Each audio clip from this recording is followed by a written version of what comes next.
Hey everybody, it's Chanchai. Happy Virtua New Year. I'm a bit of a mess. It's New Year's afternoon. Woke up pretty late. But yeah, let's do this. Get some stuff good.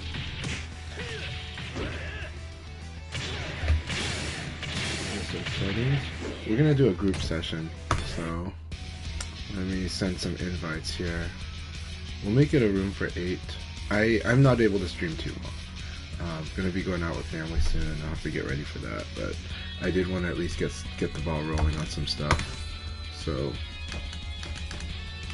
we will set up a room. We'll set it up. We're setting it as a league just in case we do a league battle. Okay. And 1 match, random. But number of players, we'll set it to 8. Private slots, 7. No spectator. Okay. So let's go ahead and fix our Twitch too, just to make sure that we're set. It's going to say that we're playing Revo. Right now it's saying games and demos, so we're going to make that adjustment and say that we're playing Revo, even though we're playing via 5 US 2.0. Okay, so let's see here.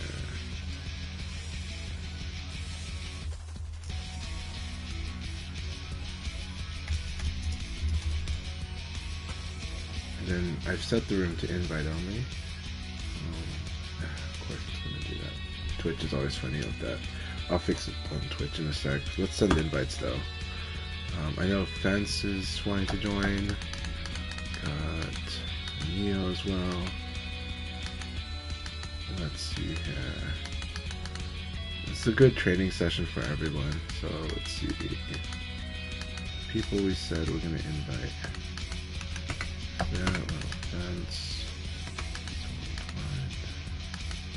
This is a mix of different people working on different skill sets right now, so it should be fun. Let's see here.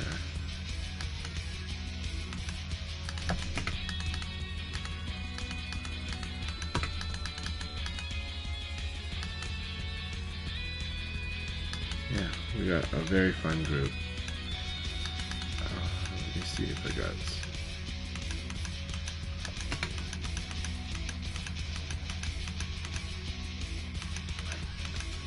A lot of people online today. A lot of people playing VF actually right now. So this is great. Right now this is more of a development group though. So, but I might toss Reaper in there for fun. We'll see. I think right now this is good, and we'll invite more in a bit. Let me fix the Twitch channel here.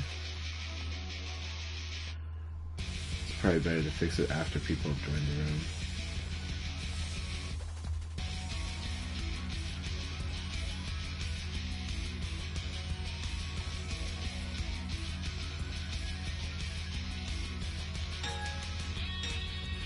Hey, awesome.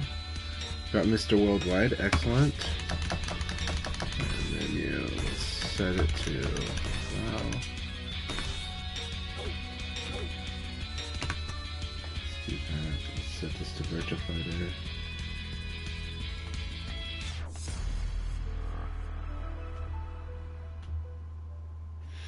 Alright, Mr. Worldwide, let's see how you're coming along in your skills. Today we're developing skills right now. It's New Year's, we're all doing our workouts. This is not like the most competitive matches, but these are ways that we're working on our game. What do you got? What you got? Show me what you got. Okay, dashing elbow, good. Starting off with forward punch, good, except that back punch is usually your strong one. Alright. Good. There's ducking. Good, they're doing fuzzy guard. Look at that. That is so good. Good. Excellent. They got the counter hit and then they did a throw. They did Nitaku. Excellent. Excellent. Very good decisions. They're doing really, really good. Now I'm going to be stubborn. I'm just going to keep doing the throw option, but this kind of shows them the threat. Right?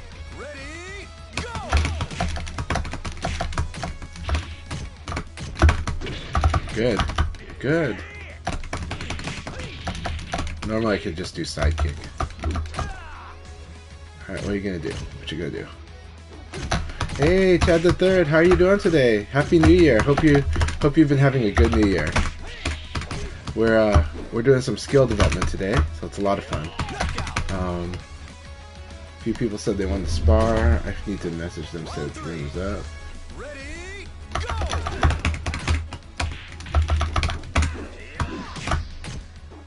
Good. Alright. So I'm showing you the strength of blocking and throwing. Blocking and throwing, right? If you know they're going to defend. Of course. There you go.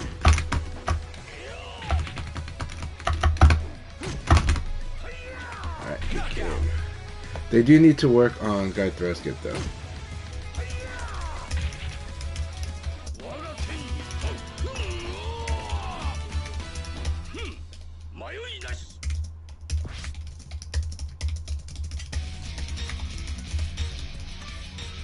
Alright, so right now,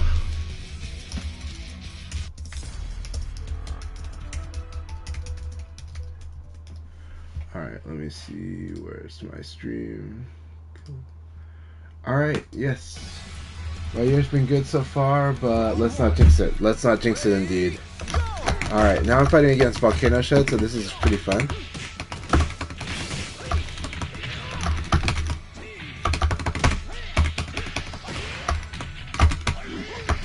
That was a cool ECD into that.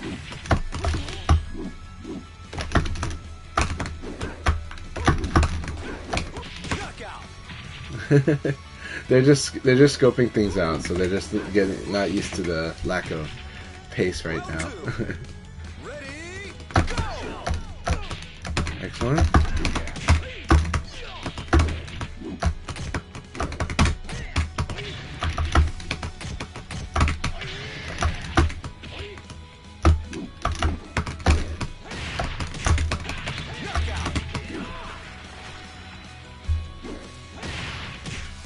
Volcano Shed, it's good to have you here, man. Alright.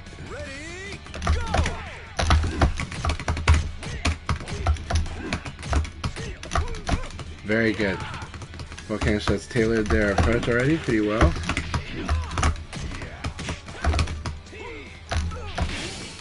Excellent.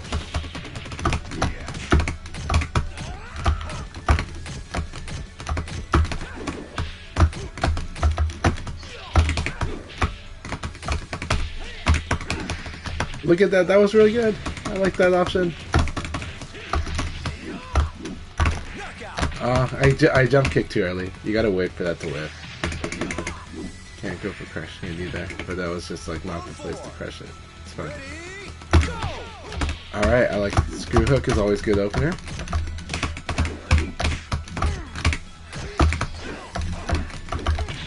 This is so much fun. Alright, we're just gonna duck. Oh, we're dead. That was a lot of fun. Aspiring lay players, traps or bad habits to avoid. Well, you start. I mean, BF is a game where you start with fun, and that sounds crazy. And Leifei, there's so many approaches, right? Leifei is like the Eddie Gordo of this game. So you can start the knowledge check route. That's actually where a lot of people start. But that thing can like. The downside to that is having to figure out the fundamentals after, and if Leifei is like your introduction to the fundamentals, that can be really weird, right? But you have fundamentals, so Leifei. I mean, in VF you really should do what's fun first, and that sounds like such dumb advice, but it's kind of really true. Leifei can really knowledge check people a lot, and so fun can be that. But then you have to learn how to play like. Just like that's like the soft style, slow VF, you know. Leifei also has like a hard style, like a short form, right? And it's really strong. But a lot of Leifei players have trouble learning that if they were so used to doing the knowledge checking on the long range slow stuff. So the trap is just knowing that you can play Leifei in many ways. Very nice fence. Alright, here we go. I'm like evading the wrong way half the time here. Yeah. And also, Fence knows my tendencies now, and so like it's gonna be a big problem for my Lao.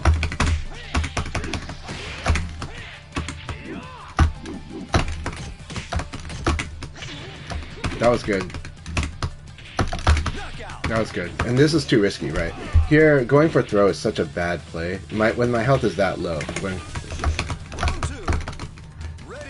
Yeah, like, I'm one of the few people that talks about Lei Fei in this term, though. A lot of, like, because I'm trying to talk about, like...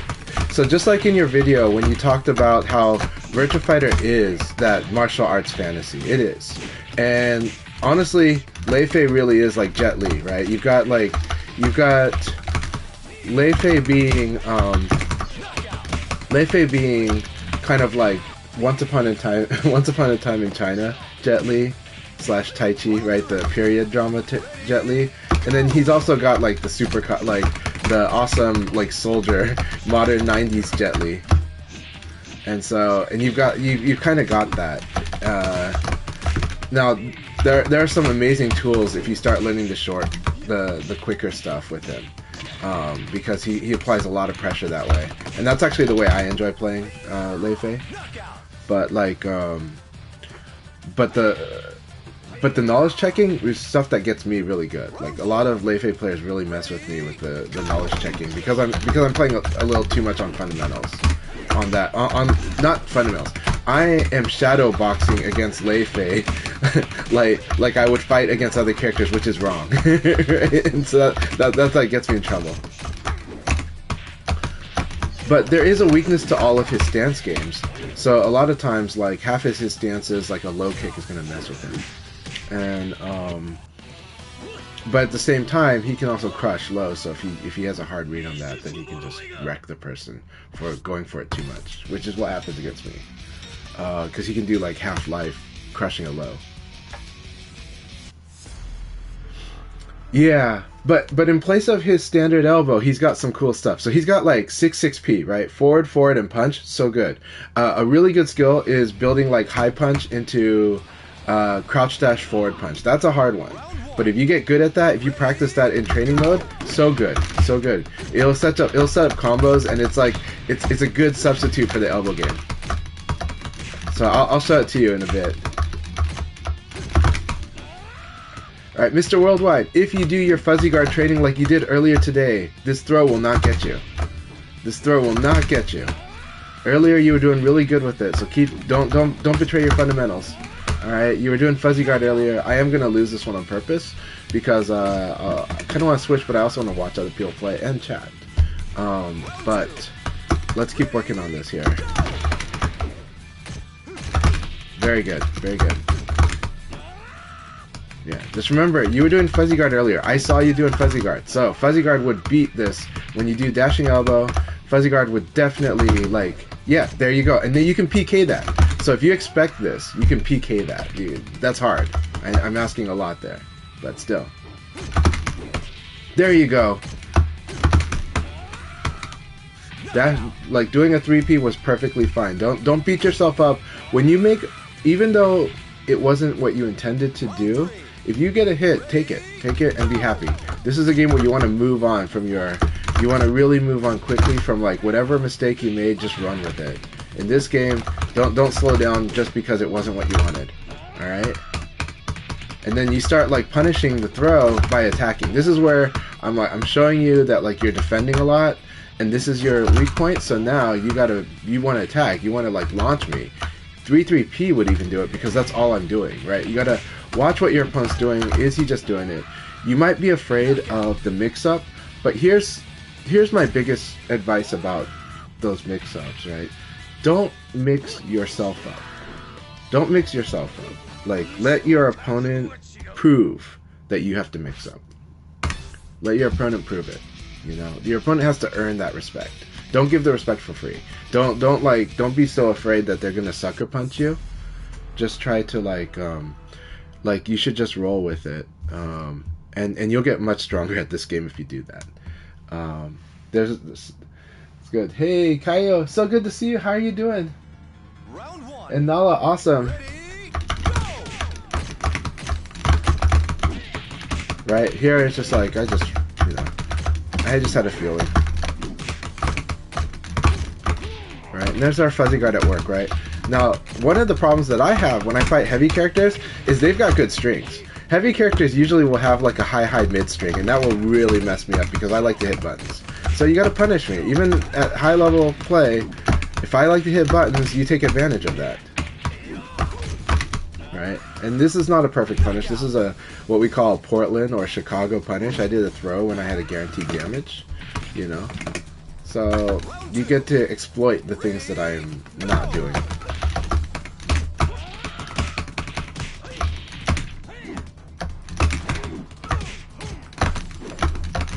Very good. See, just punish what I'm doing.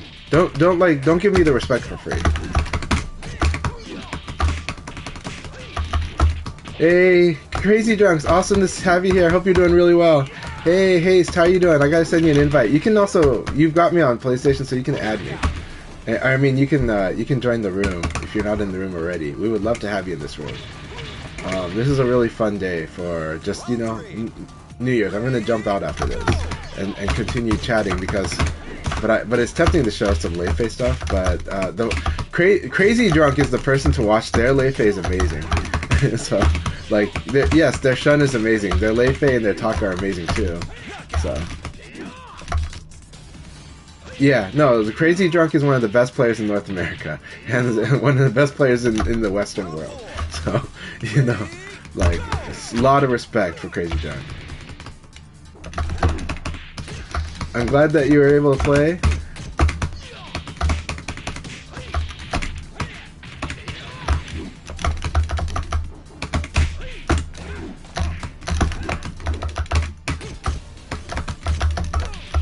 Very good.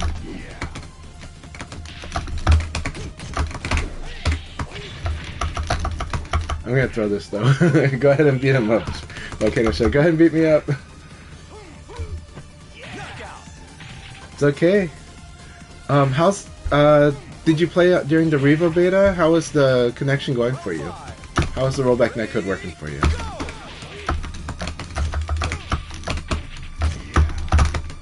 Also, I hope you're able to go to these tournaments across the country and also in Japan. So I'm really hoping that you can, Crazy Drunk.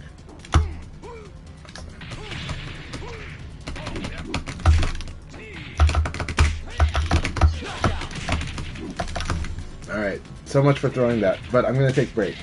And I'm going to catch up on the chat here because I think it's fun to watch people and let everyone spar with each other. I just was having fun doing my morning workout with Lau, so let's let everyone have their morning workouts too. Take a break. Alright. Lau is so much fun. Lau forces you to play with good fundamentals though. Like, I mean, I do a lot of BS stuff with him, but when people just start doing like mashing low punch at right times, he can't get away with a lot. So, you know.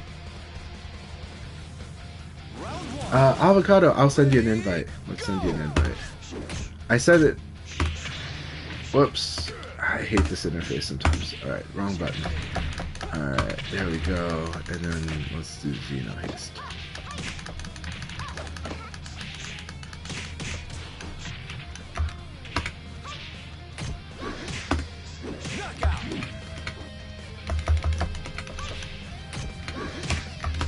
You guys can't see this when I'm doing this? That sucks, man.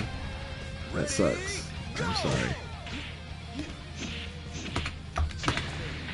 Okay, there we go. Sorry that you couldn't watch the match when I'm sending invites. I thought it was showing matches. Alright, good to know. Good to know. Okay, so let me check on the chat what we've got going on here. Yeah, Lei is rule breaker. I mean, because of the abnormal stats, it's just that he has a little more plus on block. So let's go back on Lei. Lei has a bit more plus on block than other characters have. But on top of that, sometimes it's not plus on block. Sometimes what it is he creates space. So like you block his stuff and he creates space. And he's got good moves to cover the different ranges, but they are split across his stances. So sometimes his stances kind of give you a clue about how to fight him. So a lot of how to learn the knowledge checking of fighting a Lei Fei is learning how to fight each stance. But each stance is only like a few moves. It's not many moves per stance. So it's not like Vanessa where he's 2 whole characters. He's but the thing is each of those stances have some really good moves. That's the point of it.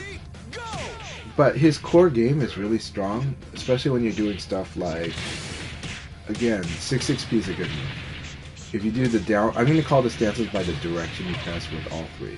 If you get into the down stance, P plus K is really good. It creates like a +9 on block. But it's just, it does have a weakness, right? Everything in this game has a weakness. So like the weakness there is like evade, right? If they evade, or if Leon uses his punch parries against it, he's in trouble. But that's hard to do. Like that's the thing about this is just because there's an answer doesn't mean you stop doing something. It means you skill check your opponent. You're like, can you do the answer? If you can do the answer, then we're gonna then we're gonna go to the next level. But if you can't do the answer, I'm gonna punish you for that. I'm gonna punish you for not being bold enough to do the answer. Or and sometimes the answer is a defensive answer. A lot of times there's a really good defensive answer, and sometimes there's a really good counter-offensive answer. So like there's a rude answer, and the rude answer is what I like to do. That's kind of why some people don't like fighting, don't like the feeling when they fight me, is because I'm doing the rude answer. I'm doing the like, I can beat that, and I'll go for it. And a lot of people are like, why are you going for it? And it's like, because it's really hard to do, right? I'm like, well, I don't care. I'm going to try to go for it. So, you know. But that said, the stronger player is like, well, Chanchai's going to go for it, so I'm going to really punish him for trying to go for it. They can. They can definitely evade it. They can evade the first one and then punish the second one if they don't hit a button. They can also... I don't know if you can block the first and evade. I think you can. I'm really sure you can do that, but it doesn't give you much. It's better to evade if you got the evade the first one, and he commits to doing the second one, then he is punishable. That said, just defending and playing good defense is strong play against it, right? Just simply defending and understanding the situation. The most important thing about it's true in all competitive games is situational awareness, right? I think the difference for VF compared to a lot of other games is that the situational awareness in a lot of games is pretty narrow. It's like when this condition is met, there's really like these 2 answers. And then in Virtua Fighter, there's just like a lot. The answers functionally are not too different. It's not like there's a lot of functional answers, but there's a lot of, I've got 5 ways to do answer number 1. And I've got like 4 ways to do answer number 2. That's kind of what VF does, right? And so that can be a bit of overload if you want it, but you can also dumb it down and just at the core just, you know, win the paper rock scissors, the rock paper scissors, and then but then hacking the rock paper scissors really, hacking it is great, right? Though you can't really fully hack it. It's still rock paper scissors. Crazy Young says, played the beta when I had the time. Connection felt better than PSN. I might not even go back to play. I think for you, it is best to play on the PC. I feel for a lot of my friends in areas that, I'm not going to say where Crazy Drunk lives, but with a lot of friends that live in the area that Crazy Drunk lives, a lot of their connections are rough, and Ultimate Showdown is not doing favors, right? So I think in Crazy Drunk's situation, PC with rollback has definitely been a huge solution. And so I definitely understand not going back to PlayStation Network with that. I think it's a combination of factors. I don't think it's all on the PlayStation Network, but I do think how this game plays in some places. And Chad the Third, I think you're in the UK, right? And what I found from the beta is the UK has got to have, like, it is a first world country, but it's probably got like fifth world internet as far as it looks. Like it has broadband, but everybody has connection problems when they're in the UK. And this is unfortunate because I think out of all the Europeans I've dealt with, people in the UK kind of understand social gaming. They understand being social, even if you're an introvert. They understand being social, you know. But when I interacted with people from other European countries, especially France, it can be like you're extrovert, you're super extrovert. You're introvert, you're super introvert. And each person's in their corner and they don't interact much. And it can be hard. Like I've had to I'm not gonna name names, but I feel like when I want to get something going with like my French friends, I have to deal with like a lot of excuses first, and then they kind of realize I really want to play, and I really want to play online, or I really want to hang out, or I really want to get something going, and then they'll get it. But it's like pulling teeth first, right? And then with Italians, I get a lot of excuses too, but they do want to play, so they just want to make sure that it feels good to them first. So it's like, okay. But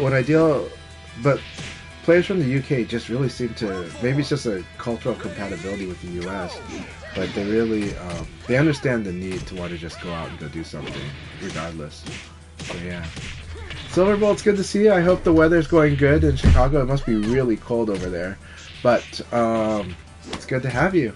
I hope you're doing really well. Can I go to... Can I switch to spectator? No spectator. Okay, then I can invite Silverbolt. I think there's a good room. This is going to trigger a... if we get to 8 people, it is going to trigger a league battle. And that is amazing, but I'm not sure if I want to do that yet. But I think it automatically triggers it, so...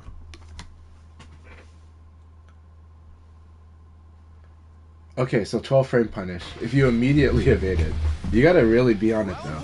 So if you're evading on the disadvantage created for late phase disadvantage created by you blocking the first punch and you evade it, you get a PK punish. So when you evade the second one right away.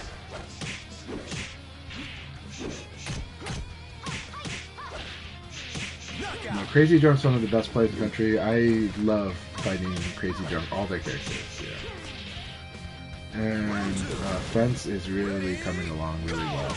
So strong.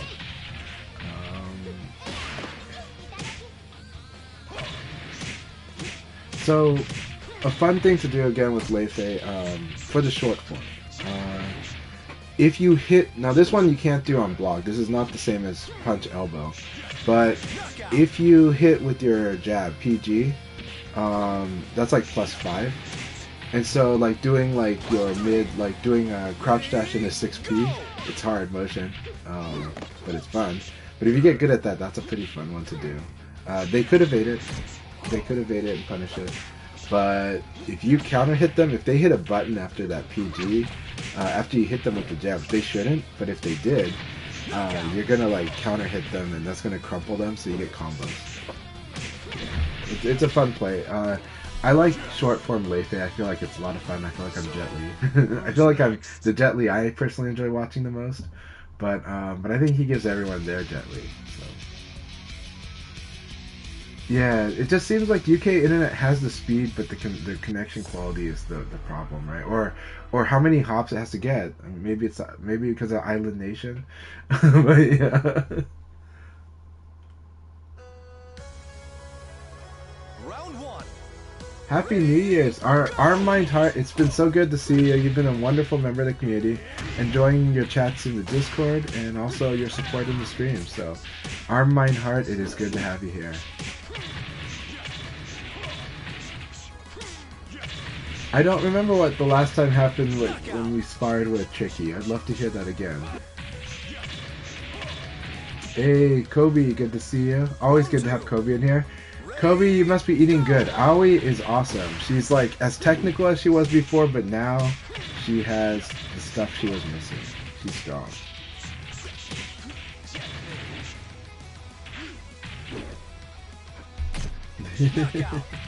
By the way, Fence, I really appreciate you in the Discord and online. You've been an awesome presence in the community. Thank you for all your activity. And it's always good to have that mix of Fence out of the new generation. Just like Solari, Fence brings the like really wanting to be active, like hyperactive. So they love activity. It's always good to have a mix. You want players that want to be very active, and then you want players that want to be contemplative. And of course, in Virtua Fighter, you want to get good at both. You want to get very good at both. So, who's next? Yeah, 6P PKG is really good. So here's the thing.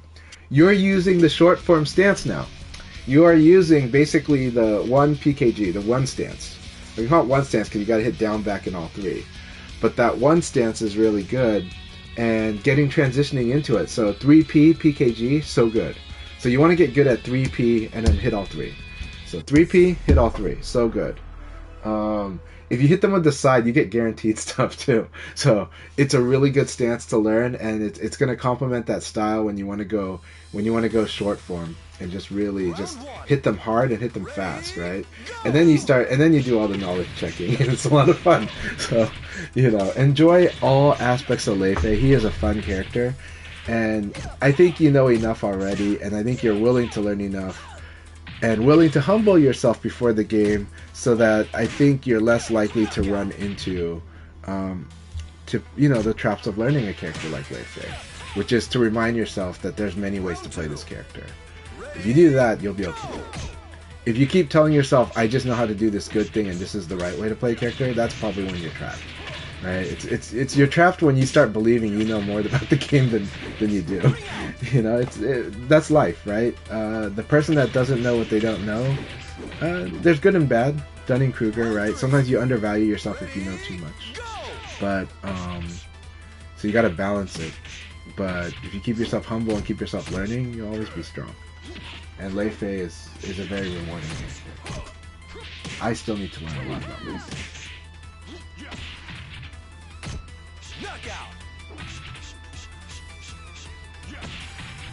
No, I didn't have a room password. But if you're on my friends list, you're able to join, and I'm okay with anyone. You're doing good. You're doing really good. Yeah, and I think you're learning a lot because you've also been observing numbers, and you listen. And numbers is like, if you think I info dump, numbers really info dumps, but you're absorbing a lot from numbers, and numbers is definitely showing you the good lights. Who's next? Yeah, the defender has like 0.6 seconds to decide what to do. 100%. Leifei is really scary at that. I love. That's my favorite way to play Leifei. So, it's good stuff. All right, let's watch how people are playing and start commenting, or we can start a league battle very soon because I think it'll be fun. We're gonna start a league battle after this match. It is a very button-heavy Brad. So with you, this is the kind of training you do need, Silverbolt. I would say this is the type of training you want. It is frustrating, but this Brad, especially Fence. Fence is very strong, but Fence is going to punish you for hesitating on options. But you do got to understand, Brad has got some limits too. So let me see here. Let's switch to player.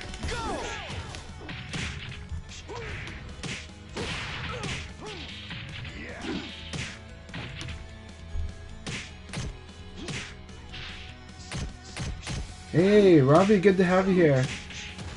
Thank you very much. No problem.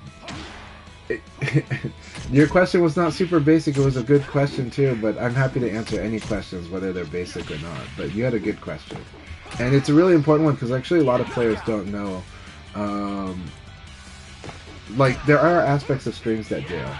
And there are aspects of strings that, like, you should know about. Like, you should know that if you block, like, the first punch, then, like, you're going to be stuck blocking the second punch. So the guessing point is on the third attack. Most of the time with these PKD strings. G-Kendo Flow, so good to see you. Hope you're doing really well. Hope you're doing very, very well. It was a good match. We are going to start the league battle because, because it's always fun. You guys ready to do a league battle? Let's do a league battle. Begin the league battle now. Alright, here we go. Intercept is really, like, it took me a while to learn how to deal with intercept position, you know? That's when Vanessa falls down, and if you have a predictable Okuzeme, she could totally wreck you by doing, like, hitting back in all three. And when she does that, she'll stay on the ground, and then she's, like, really obnoxious. And a lot of stuff you do will whiff. So you gotta learn which attacks will work. But then you also got to learn that when she kicks you, you got to respect that it's like it's her turn. Like, this is a case where it's like turns, right? You got to understand that you got to choose a defensive option, but she can counter read that. So then it's still choices, still decisions. But she has advantage, so it's a very obnoxious thing. But you gotta learn it, and you gotta learn to respect her options so that you can beat her options. Have I been approached for affiliate status yet? Well, technically I'd earned the Twitch affiliate status a while back, or not the affiliate, whatever it is, that second step. But I will... But I've had a lot of people tell me they really want me to go ahead and step up the channel so that... Because a lot of people told me they really want to subscribe to my channel. So I will make preparations to do all that. I'll get myself for that. I've been trying to focus on... I am focusing on creating content and trying to do it in a way that I can do it and that will help people. So we'll see. I am a person who respects all the different forms of media, which whether it's short form or long form or medium form, and which audiences each one are tailored to. So I do try to be careful about it, but the problem is then I'm probably not striking while the iron's hot. And life teaches you that sometimes that's what you gotta do. But I am the way I am, so I'm gonna do what I can with the way that I am. But I'm gonna try to make good stuff for a lot of different people. But as far as affiliate status goes, yeah, I'm gonna be working towards that kind of thing. We'll see. Happy New Year, Jimmy Claymore. Jimmy Claymore, another amazing VIP of the North American scene. One of the best players in North America. One of the best teachers if you're willing to listen and you ask. I love sparring with Jimmy Claymore, and I love talking VF with Jimmy Claymore. Oh, thank you. I got a lot of different stuff. Yeah, I got a lot of different controllers. I am a collector when it comes to fighting arcades parts. Yeah, definitely always got to give respects to Jimmy. I really appreciate Jimmy Claymore so much. Jimmy Claymore has also been a really good teacher for a lot of the players that started playing in 2021 and 2022 that are really strong now. Yes, I've helped them. Yes, I've taught them a lot too. But Jimmy Claymore has taught a whole lot, inspired a lot with them in private, and really, including like players like Setsuna and Paul 68 KDMD. Jimmy Claymore is a big part of helping them get to where they are now. So I gotta give shout outs to that, because Jimmy Claymore is a person that doesn't speak loudly, and they're a person that just like Crazy Drunk, one of the strongest players in the country, but because they don't speak loudly, some people don't know Crazy Drunk, right? And it's one of those things in life, right? Where somebody that doesn't have a loud voice sometimes doesn't get heard, but their actions speak massive volumes. Crazy Drunk represented USA so well in Japan, and when they've gone to East Coast tournaments, and when they've played online, even in a bad connection they have, you know? Very good. Let's see what you got. Very good.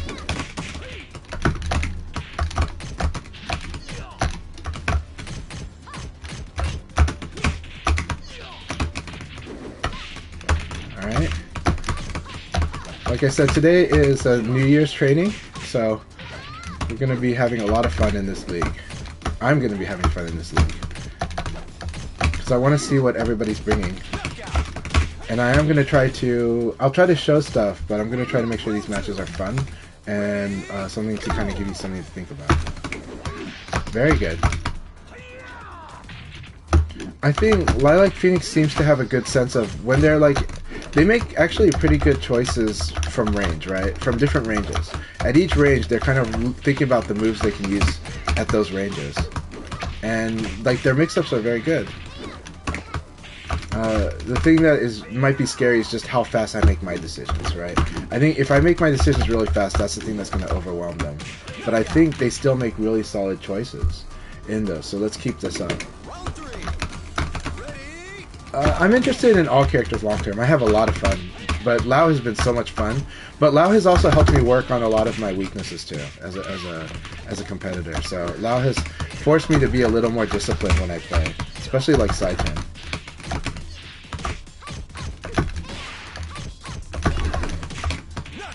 So I showed you how ECD can mess with some of the cancel options, right? Like that. But that's not an easy thing to do. That's just because I'm that confident in the approach that's going to be taken by the alien player.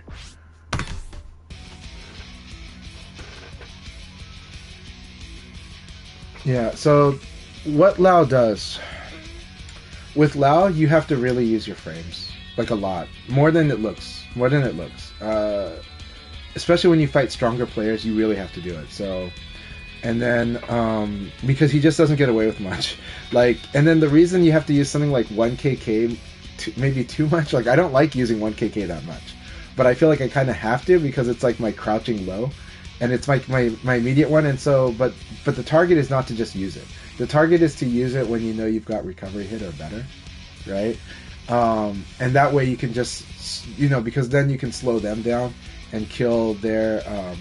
kind of like slow the match down a little and then force it on your terms a little more. That's why I do that. But you guys will probably see I like using 1P more, but if they start evading 1P, I'm in trouble, right? So I gotta be careful about that too. But 1P is good for counter hitting, because if you counter hit with it, you get to now use Lao's pressure tools. So 1P is a way of opening them up to do pressure. But 1P has really got weaknesses too. So if they start using movement like backdash evade and stuff, you're kind of in trouble using 1P.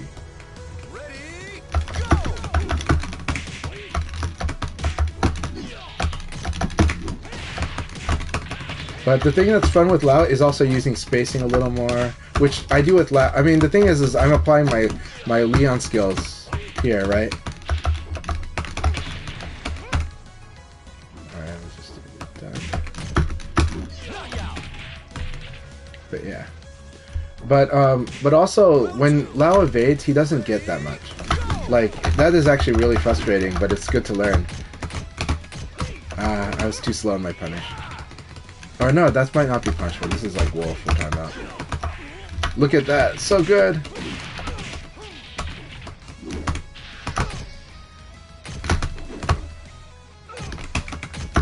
See how safe I was though doing low punch, but low punch is weak to like to like 446 PK, right? If Volcano Shed did backdash interrupted with shoulder ram, that would beat the low punch. That's the way to make low punch less safe.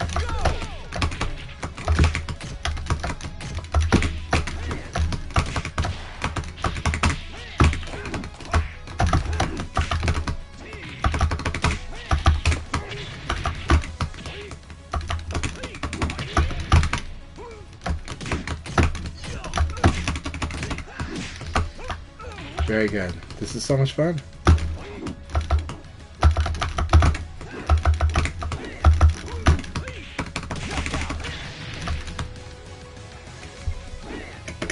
Round 4. Ready, go! Oh, look at that. That range is nuts.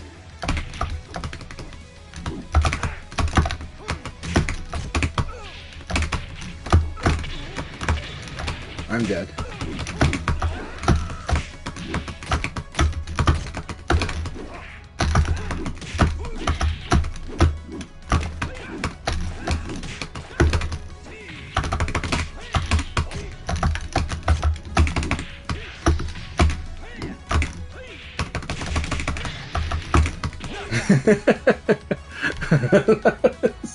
That was fun.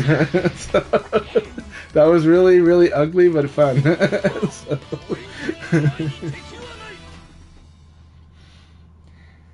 Oh, try to manage it, Silverbolt, but I understand if you do need to break. We understand. But it's this is a good mix of people to train with. It really is, though. So Happy New Year. Try to start your new year hanging in there, working on that. I know the rage is a tough one to manage. Yeah. Alright, Fence, here we go.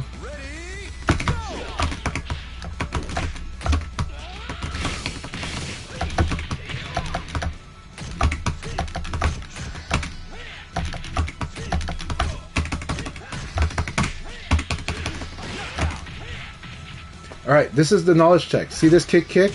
I was plus. I am plus because of that. Because you guarded it. But you can always duck it.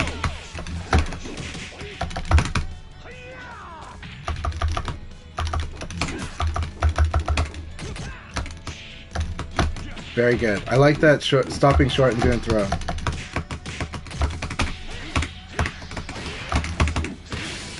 Knockout.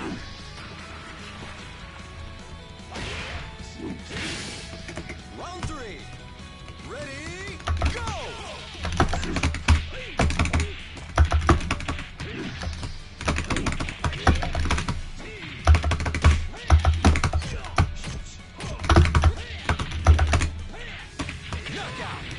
Alright, good game, Fence. That was a lot of fun.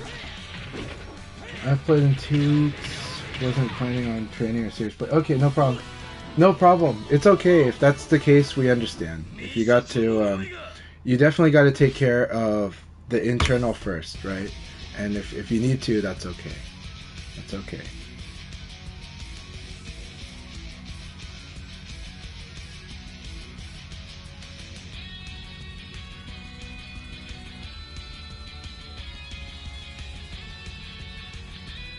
That said, if anybody is going to be streaming soon, I am happy to raid when I do have to go, because I'm going to have to take care of family stuff for New Year's.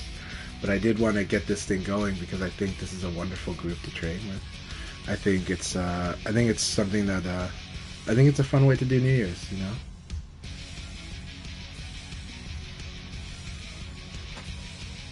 Happy New Year, David Blaine. Really good to see you too. Really good to see you.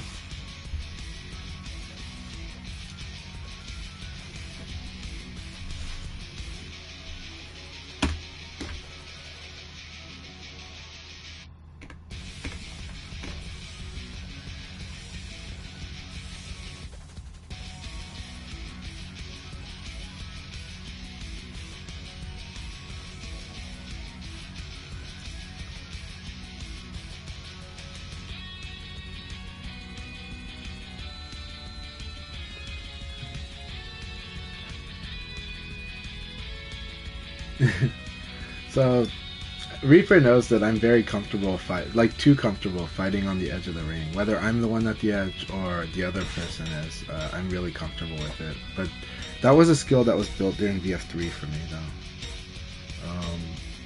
It's just one of those things where if you can maintain calm in there and you can be relaxed on there, you tend to win it more. And there's a lot of aspects to it. But I definitely, you know, the hard part for me to manage is the impulse to mash, right? That's the thing I have to manage.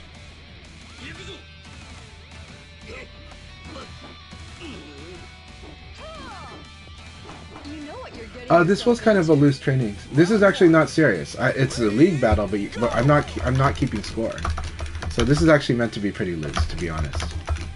So I apologize if it didn't come across that way.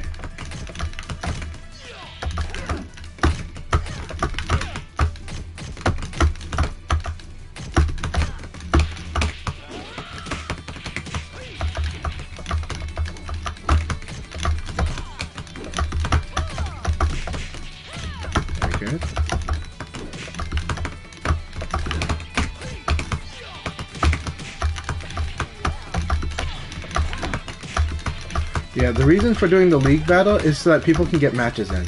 When you have enough people in, instead of waiting in line, you can do that, but we are still focusing on training, but we all have our own goals.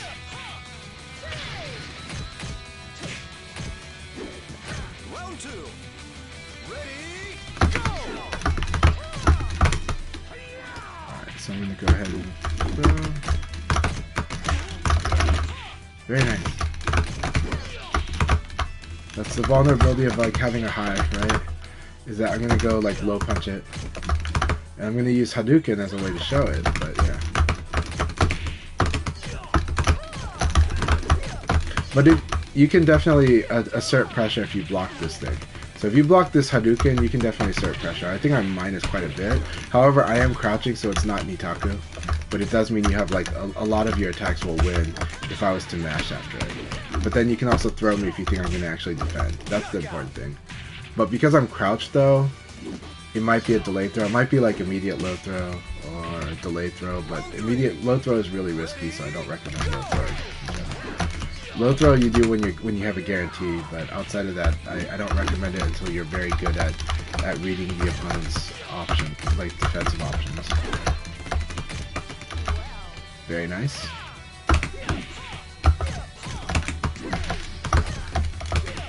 Very nice. Alright, very good.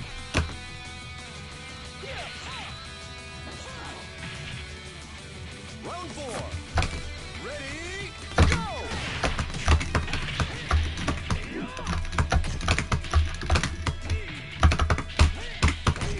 Good defense. And you can, and like, if I commit to this, you can evade punish this.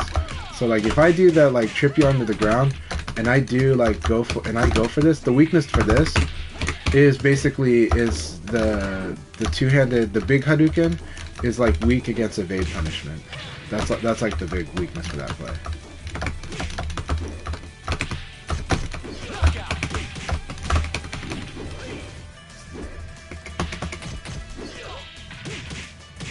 Round 5. Ready,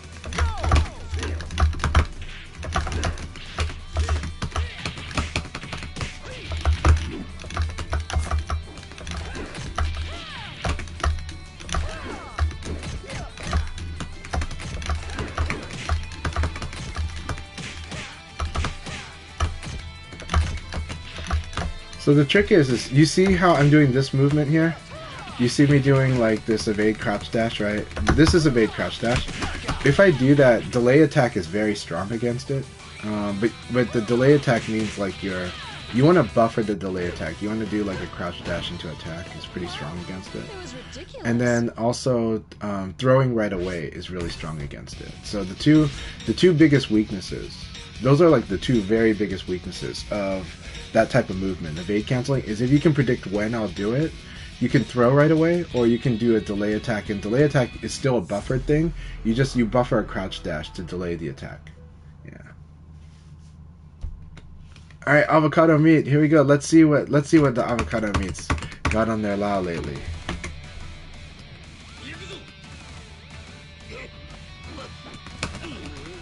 It's okay. Like we said, this league is not. We're not keeping score. We're doing it just so people have a lot of matches. This is your warm up. This is the warm up.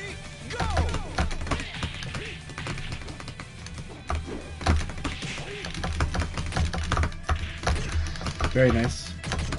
All right.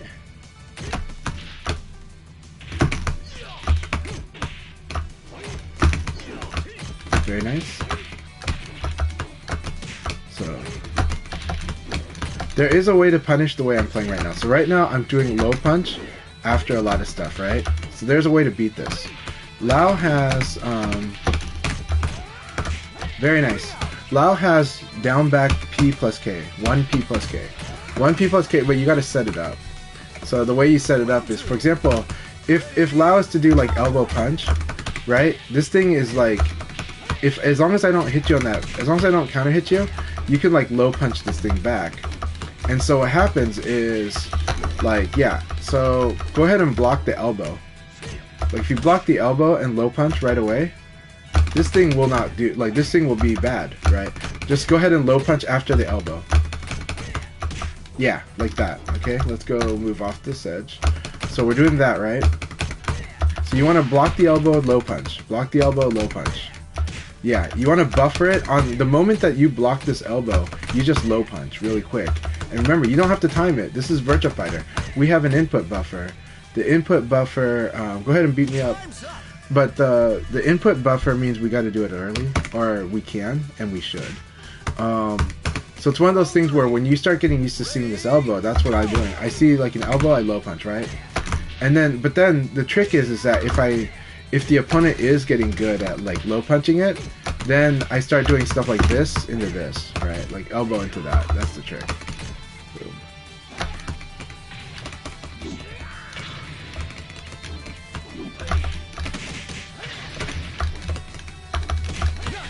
Very nice. Alright, here we go. Avocado. Round 4. Ready, go! So this is how I'm using 3 PPK, right? It's really good. If I get the first hit, the rest is guaranteed. Same as if I get the second hit, the kick is guaranteed too. Right? It's a really good one it's like really good for whiff punishing. When you see somebody miss, then like this, right? So it's like, oh, he missed. I'm gonna boom, boom, boom, boom. Right. Round Very nice. Boom, right. Nice. See, there's my low punch, right? There's my low punch. Right? I block you and I low punch back, right? So now, when you get used to this flow that when somebody's like doing a predictable low punch, that's where 1P plus K is good, but only when they do it. Very nice. Alright. That was good sparring, Avocado. Having fun with...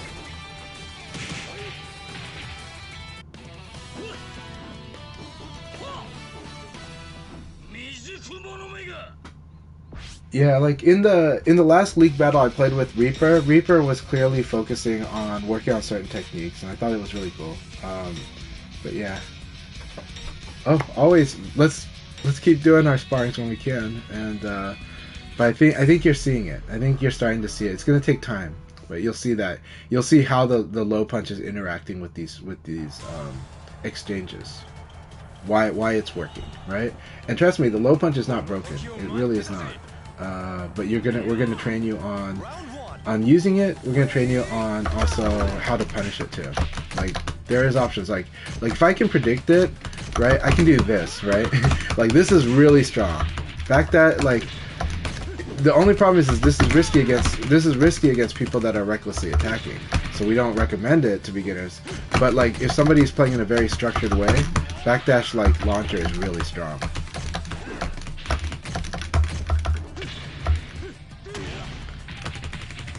And keep it up, Mr. Worldwide. Nice! That was a really nice Dragonlance combo, Mr. Worldwide. Yeah, the thing is that 2P is not a it's a tool. Yeah, exactly. It's a tool, but it is also like it doesn't do much damage. It's not the reward. It's not the thing that's threatening you. The thing that threatens you is what people do after 2P, right? So like 2P throw, right? 2P launcher, right? That's the scary part. It's the launcher, it's the throw. Right? Right there I just did 2P into throw, right? 2P throw, and that was good. They stopped it, right?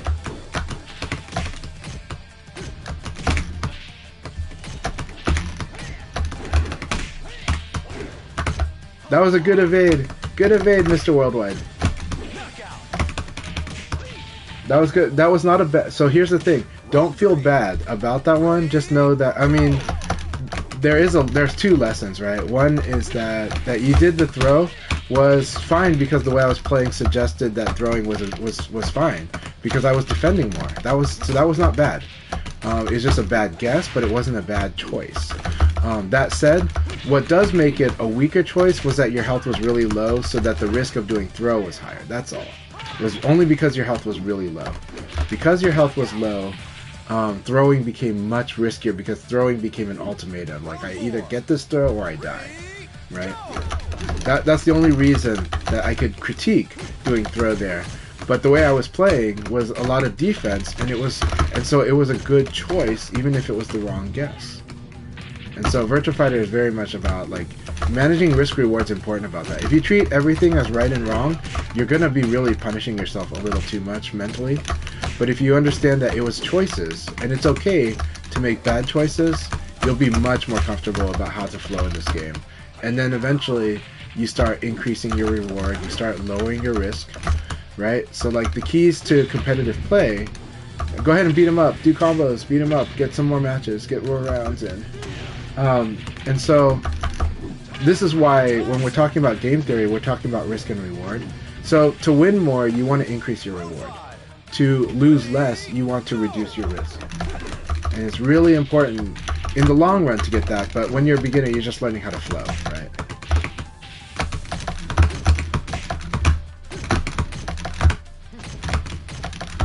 So here's the thing. Right now, your mindset is still on attack and defend, like a lot of 2D fighters, like a lot of like Tekken too, right? But here's the problem. There you go. The problem is that what it is you should be blocking my attack and then throwing me maybe. Like you should consider that option. If I'm defending, if I've been successfully blocking you, here's an easy way for beginners to think about it. If two people are fighting and nobody is doing damage after like 5 exchanges, it means literally nobody is throwing, That's the gist, right? Now, does it mean that because you throw, you're going to get guaranteed damage? No, it was a risk because you might lose to the attack.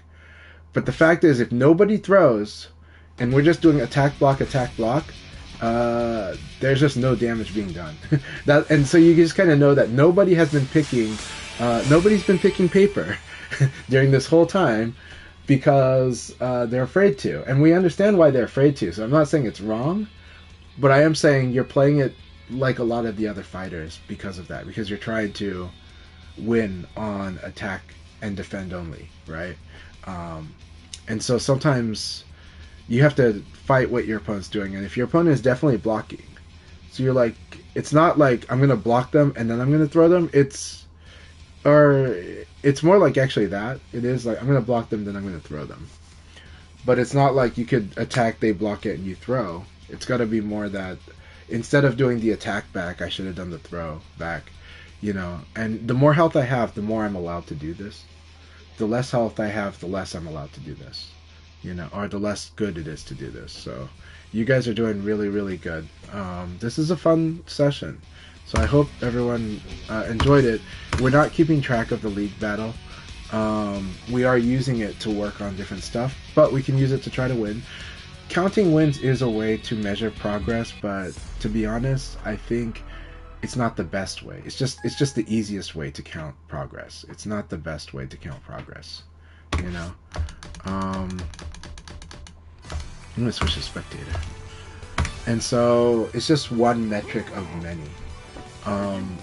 This is a game that rewards you with technique. The more you get into this game, the more there's more technique, just more and more and more. And those techniques don't always make you win more. A lot of times they just make you lose less. And so that's actually what I like about VF, is that there's a lot of techniques for losing less. Why is that good? Because it means like if the techniques just flat out made you win more, and sometimes they do, but that creates a huge skill barrier as opposed to a skill ceiling. A skill ceiling is how much skill the game will allow you to play with, right? But a skill barrier is like you can only climb up the pagoda when you have this much skill. You can only get to the next step when you have this much skill, and more, right? And then so like if the techniques were like making you win more, what that would mean would mean that basically you just can't win unless you're doing these high level techniques. And that's not really true in VF. You can win against a stronger player if you're good at guessing. And you play like the reason we keep talking about Nitaku, it's the same reason that like all-in exists in poker. This is how you beat people that are better than you. This is how you gamble on the opportunity that's there and maybe cash in and take the win against somebody who is much stronger than you, right? This is where you know, it's not exactly, you know, fighting games aren't really stamina games like wrestling or boxing games or UFC games, right? Those are stamina games. Those are endurance games. So those games can really use those principles. Fighting games don't really operate much on it. They operate on momentum, but they don't really operate on stamina and endurance. If they did, then there would be a big change in the way we play these games. But they don't, and because of that, the way we measure risk and reward is kind of, you know, by the life bar, but we're still able to do all our options. We don't really lose our options as much. Round one. So drive gauge is kind of, in Street Fighter 6 is kind of a way to do it. You know, Tekken, in theory, it plays too fast for it, but in theory, Tekken's like heat gauge, like burning out, technically in theory should be that, but it's like the rounds play too fast for that to matter until you're at a really, really high level. So yeah.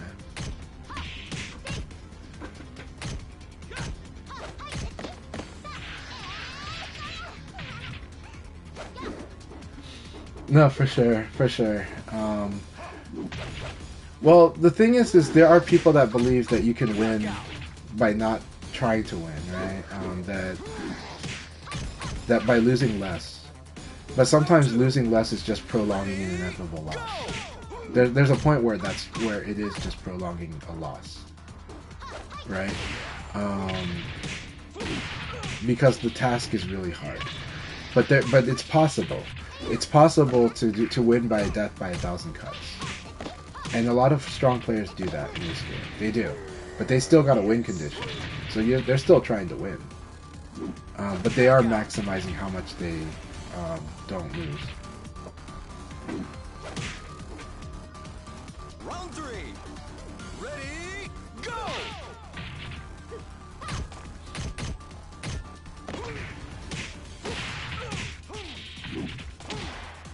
100%. So the Rock Reaper says, leagues help me with my mental elasticity to help adjust faster against players, which is a problem I've always had.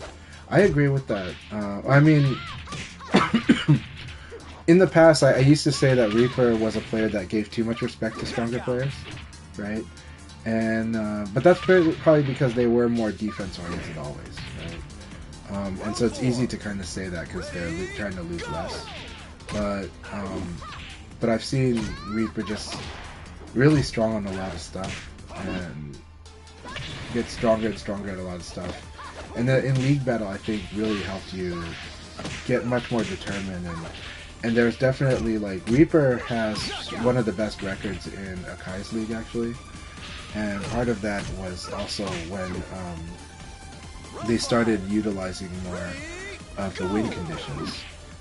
But I think in this season they were focusing on even refining their defense and their decisions on defense. So I think they had a different development goal instead of a winning goal. And I think they've been strong with that. Like their record is still very strong. But I think they were focused completely on development, and I thought that was awesome. And I respect it a lot because Reaper is very scary, you know, on all this stuff. So yeah. Wrestling is the ultimate sport. Yeah. But Silverbolt, like your diligence is really great. You really tough it out. So regardless of the words that come out from your keyboard, your actions always tell me like your willingness to learn and your willingness to keep on fighting, and that you do get better and better. You are fighting against really tall walls though, but you are doing really well, I think. And I really like the way you play. So after this battle, I think, are you guys okay if I set it as a league? I am gonna start getting ready for my family stuff. I'll still be here. We're still gonna stream that league, but I'm not gonna be participating in the league. And the cool thing is we're gonna see a bunch of different matches. But the way that this game's set up, we're gonna be following one player's journey across the league battle. I wish it would just give us random matches instead. But it's gonna follow one player's journey. But I think it's gonna be a lot of fun, and I think those will be fun 7 games. But I'm gonna take a shower while that's happening. So I hope you guys. I hope you guys will enjoy the league battle. I think it's a lot of fun, and it's a good way for everyone to get their training in. Also, please, if you enjoy fighting anybody in this league battle, please add them on PlayStation Network. Please add them so that you have more sparring partners. Sparring partners makes this game amazing. It is the #1 ingredient to fun in this game, in my opinion. Right? It's normal for how excited people get in a really active ranked environment, right, like Tekken 8. But you also see how after about 5 months of doing it, people get really frustrated, right? Even when they're winning, they get frustrated. And that's because it's just one type of fun. Just diversify your fun. Make sure you're having fun in different ways, including a sparring partner, including different people, including occasional leagues, you know? Just to have fun. Variety is the spice of life, and making it fun makes it much more sustainable. Because we are playing games to have fun, actually. But if you make competition fun, it's a lot better. Round 4. Ready, go!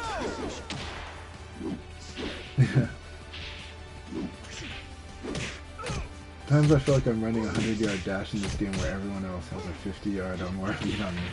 It can feel that. Well, I mean, that's learning anything, right? If I did a drawing contest or a writing contest with you, I think I'd lose pretty quick. You know, Silverbolt. But you've been doing a lot of good stuff, though. So just keep it up. All right.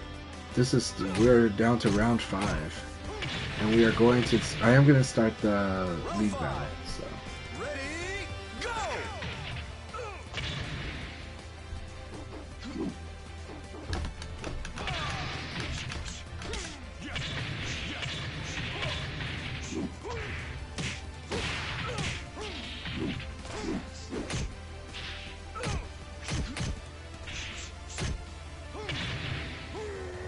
Yes.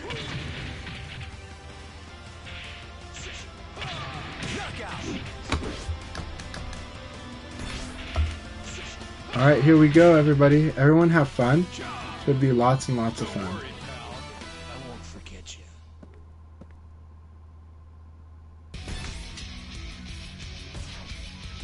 Good luck, have fun.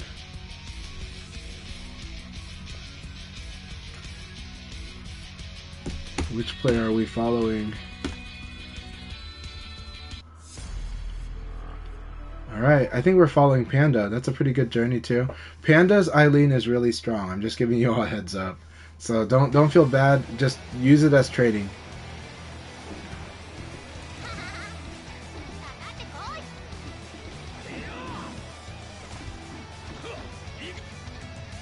Round 1.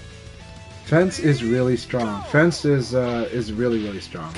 They've only been playing 2 months now, but they're very aggressive and very strong. And they've taken advice that they've asked for advice, and they've taken it and done it really well with the advice too. So like you got to give they're really learning and fighting well. It's too bad Mr. Worldwide's connection wasn't going so well, but I really appreciate you. Round 2. I'll message them later because we need chat.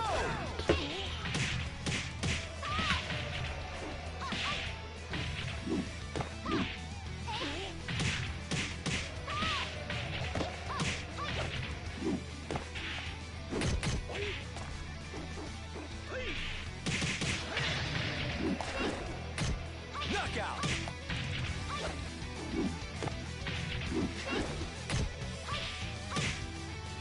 Round 3. Ready, go! Knockout.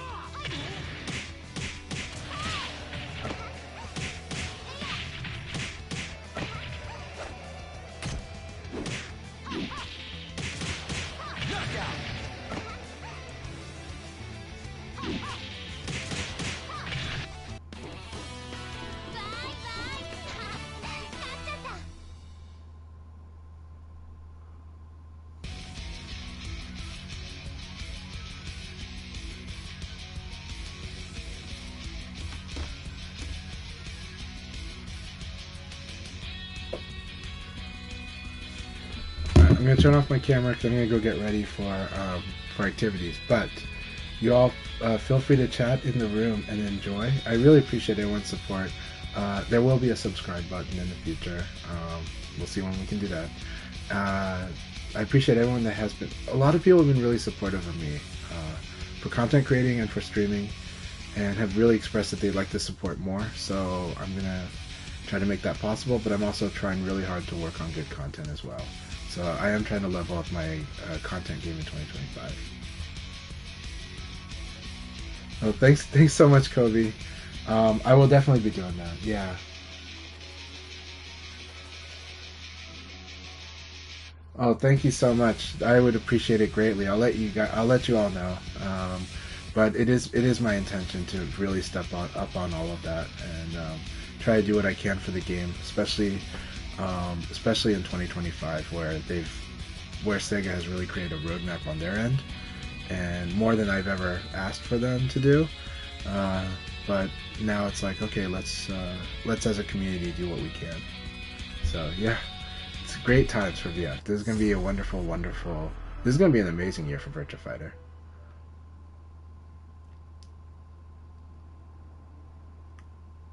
No problem, Worldwide. Hey, I appreciate you being in here. I'm glad it was just that, and really appreciate you so much, Worldwide.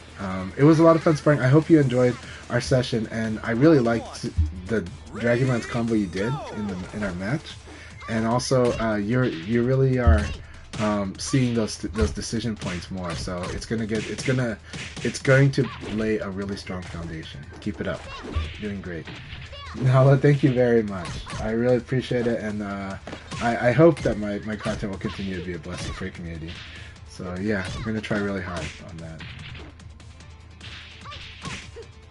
Open Championship is going to be a lot of fun. It's going to be very, very interesting. I think this year we are going to see.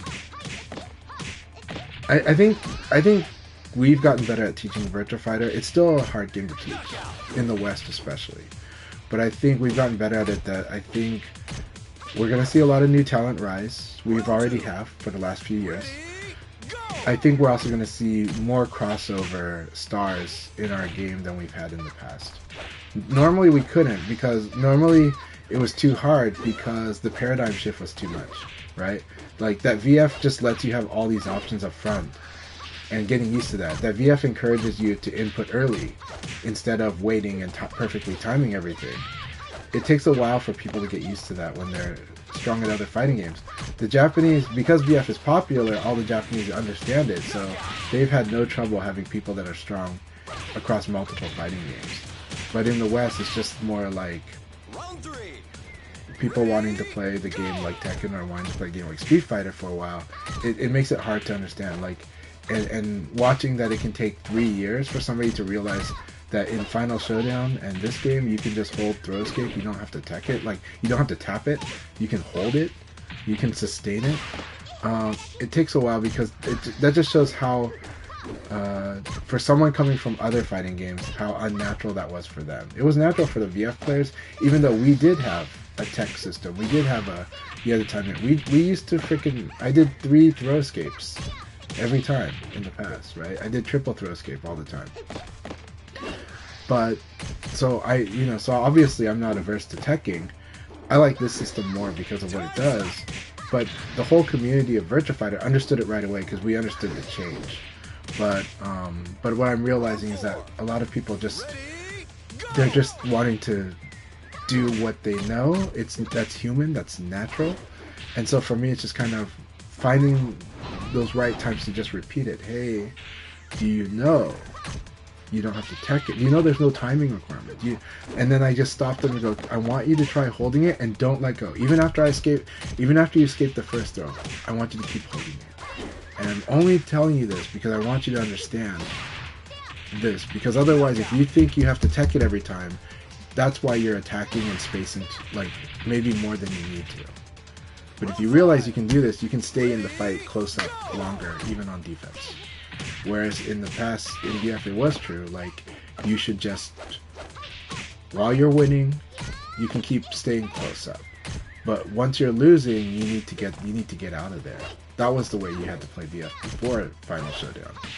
With guard throw escape, with the quote-unquote lazy throw escape, the irony is that being lazy is not doing the lazy throw escape. Okay? Not doing the lazy throw escape is the actual laziness. But before Final Showdown, we had to pretty much go in, and if we're winning, we can stay in, but if we're not winning, we gotta get out. We gotta backdash. We gotta crouch backdash rapidly. You had to, pretty much that's why it's hard to throw me, is because I'm trained in that environment. But in this game, you can fight it up close and be like, no, I got you. Your throw game's too predictable, so I'm not worried about your throws, and I can still fight you, and I'm going to use the advantage, you don't mix up your throws, then that's your problem, right? But then this game, I really like the way it plays out in this game. I think it makes the situation reading much more intense. Yeah.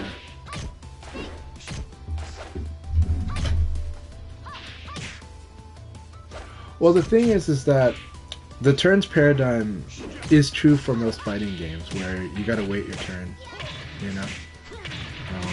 in most fighting games, you gotta wait your turn. Oh, so the disconnects was random? I see. That was not intentional, so we're really sorry that that's happened. I don't know what's going on, but we got a New Year's pop-off. It's very clever, but it is different, and it is new for Final Showdown, right? This is a 2010 change. Virtua Fighter 5 Vanilla still had multiple throw escape and teching it, but what it does is it's you got to just here's Chad. Here's my first advice, because I've given this advice many times. The first barrier is mechanical, so getting used to doing it. So take the mind game out of it. Don't even think about the mind game. Just do forward throw escape, guard. Just do guard throw escape with forward. Anytime that you got blocked, or you whiffed, or you got hit really good, then just train yourself to do guard throw escape forward, the 6 direction. Just do that. Take the guessing game out of it. Understand that by doing this, you are denying them the forward throw. And I am making a video on this, so, but you're denying them the forward throw, and that does a lot. That already lowers their damage output, that lowers their choice, and if they don't know that that's what you're doing, all the better for you, right? But also, if they're the type that's just going to do neutral throw, sure, take the neutral throw. They've lowered the damage for you, you know? So, and then the back throw is the only thing you're worried about. But here's the thing, I'm not telling you to permanently do this. I'm telling you to build the muscle memory into your game so you have a layer of armor. So that, just like in martial arts, you've got the technique to defend. And so you've got this extra defense in your system.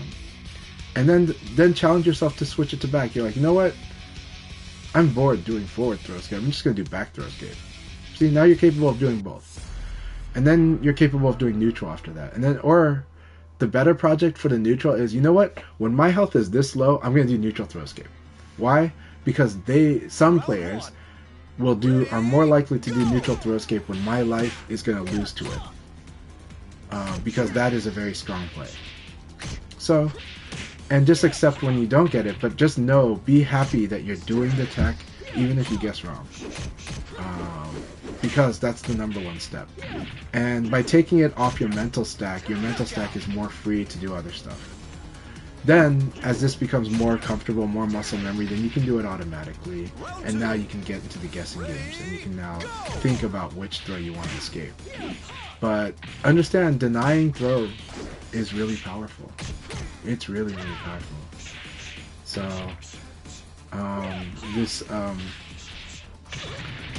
so if we're looking at the long view of things, we're not looking at our win-loss so much, but we're looking at, like, how do I get stronger? I think this approach is very strong, and it's how I've taught a lot of people how to get good at throw escaping this game.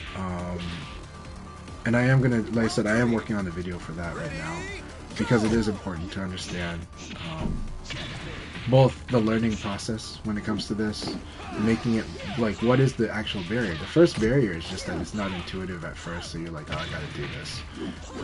But that it's good to do it. Right? And understanding, I should always be doing the guard throw escape. Why am I not doing it? But if you're thinking about the guessing game part, when you can't do it yet, you're going to do it worse. But if you take away the guessing game first, then it's pretty easy to do.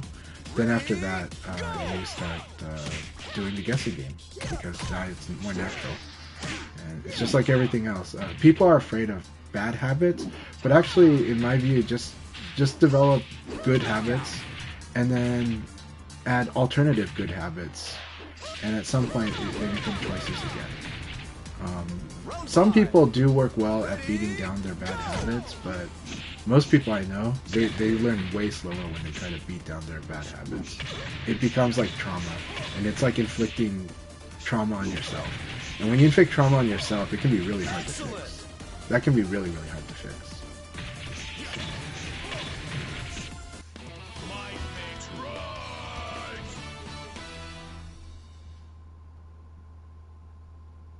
Yeah, when Chad said that that VF is just so different to a lot of the other fighters, it is, and so that's why I'm very patient about this process and transition. Like, it's so much easier teaching Virtua Fighter to someone that hasn't played fighting games, actually. It's like way easier. It makes sense to them right away.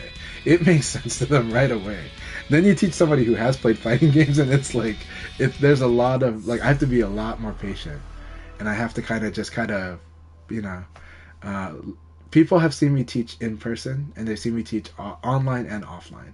So, and they see me do this for 25 years. So it's one of those things where I'm just speaking from my experience of doing it, and I do constantly try to improve how I teach too. The long form, this is a game where it tends to require a long form teaching, but you're right. We need short form videos and videos for people that are ready to digest now. They don't need the perfect guide. They need the guide that's perfect for them in the state that they're in right now. And I'm trying to make those too. I really am. It takes more because you want to script it carefully. You are a person that knows all about writing. Both you and Silverbolt are, like, as far as I know, I think are both professional writers. And so you, like, or at least professional storytellers. And so you really understand this. And short form is I think short form is so much harder to write than long form, you know, so, but, you know, so.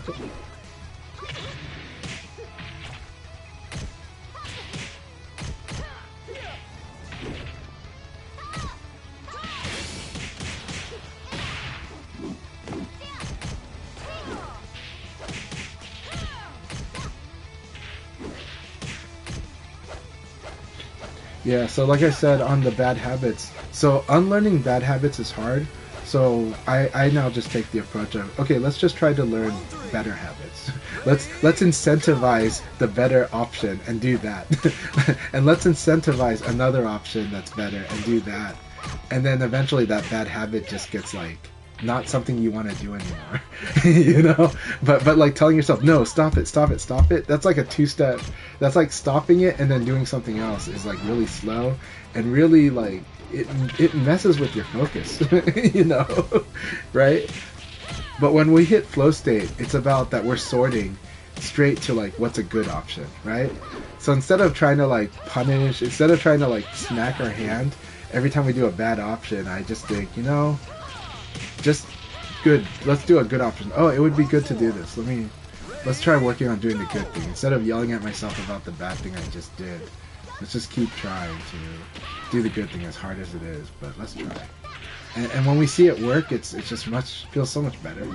It's like when you're teaching somebody how to cook, and you got to give that support. You're like, look at that, you did so good. That was your first try, and they look so happy and they're just so proud.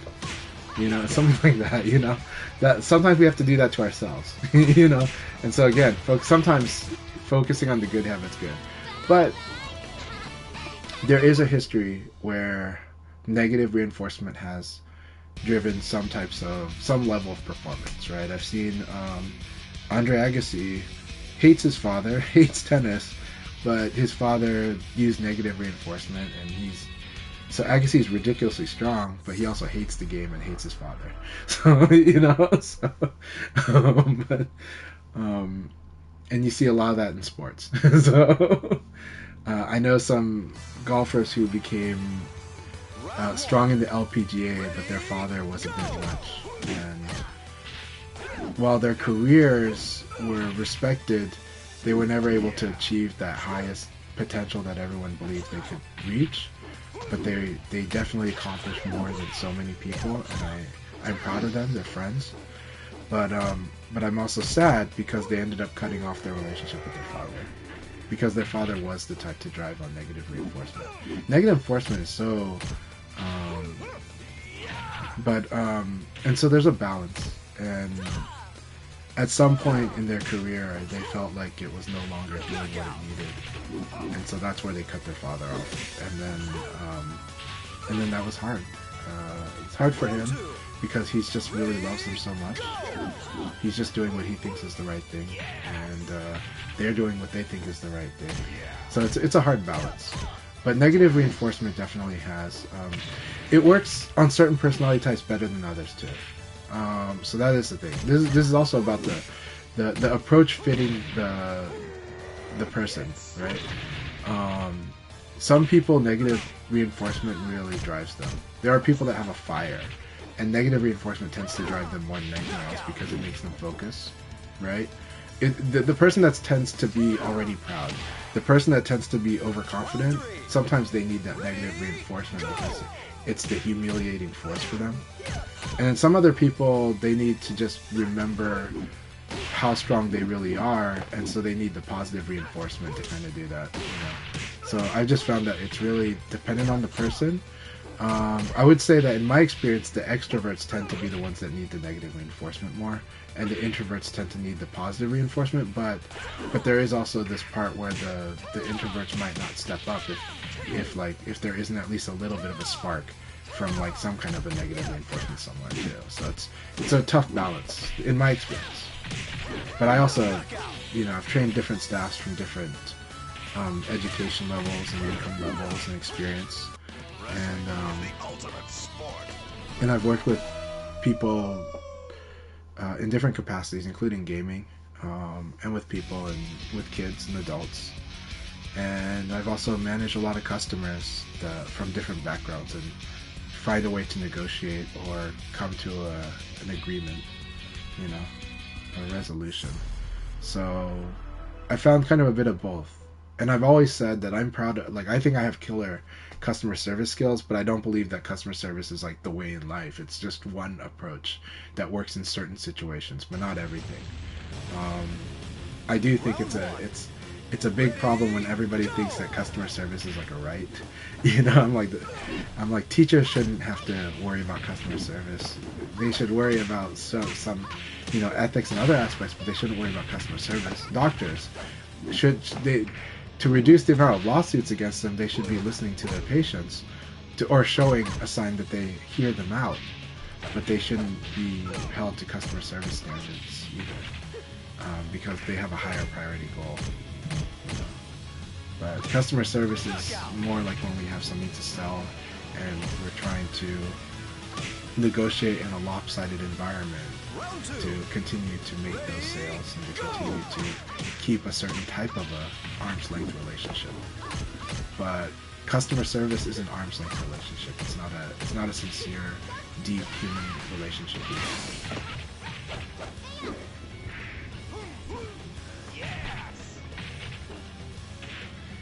I'm so sorry for all the disconnects. I don't know what's going on. I swear it's not intentional. But I appreciate everyone that's in there, and I think it's a New Year's thing.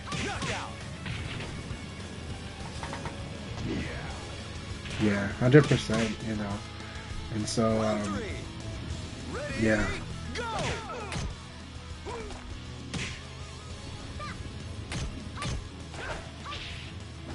A big part of blocking in Virtua Fighter, it's true in all fighting games, but Virtua Fighter is super true, is that blocking just gives you like an advantage, but it doesn't always give, in VF it doesn't give you guarantees that much, just a little bit. So because of this, that advantage has to be used, right? And so a big part of blocking is what you do after you block. That's the huge part. Throw a mid, huge part. Throw him. So block and throw, block and mid. That's the real block. If you're just if you're blocking and you're waiting, well, that's okay too. But the way that that's being used, the way that gets used more optimally, is that you have a strong idea of what your opponent's going to do. So you're like, I'm waiting to watch, and I'm gonna go for the situation where when they do a certain thing, that's when I'm gonna attack, right? So if I fight Eileen, I might likely crouch but not attack her. But the moment I see her do a high that's about to whiff, I'm going to hit a button. That's actually how I try to fight Eileen a lot, right? Do a lot of movement, and I do throw stuff out when I know it's very secure, like an elbow or even a low punch. But a lot of times, there's a lot of moments where I'm just waiting for her to hit the button, and then I hit the button back, like she made the mistake here. I've got a secure thing, but I'm playing at a very high speed. I cannot expect any beginner or intermediate to do that. Like, it's really hard to do that. It's like a lot of experience to do that, or a hyperactive mind to do that, even more than just the block and the counterattack.